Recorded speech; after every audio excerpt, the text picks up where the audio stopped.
What's the meaning of corpse?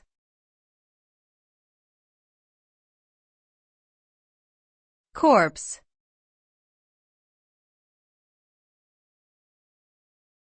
Corpse.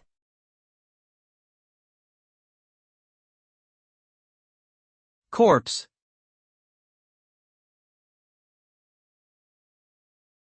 Corpse.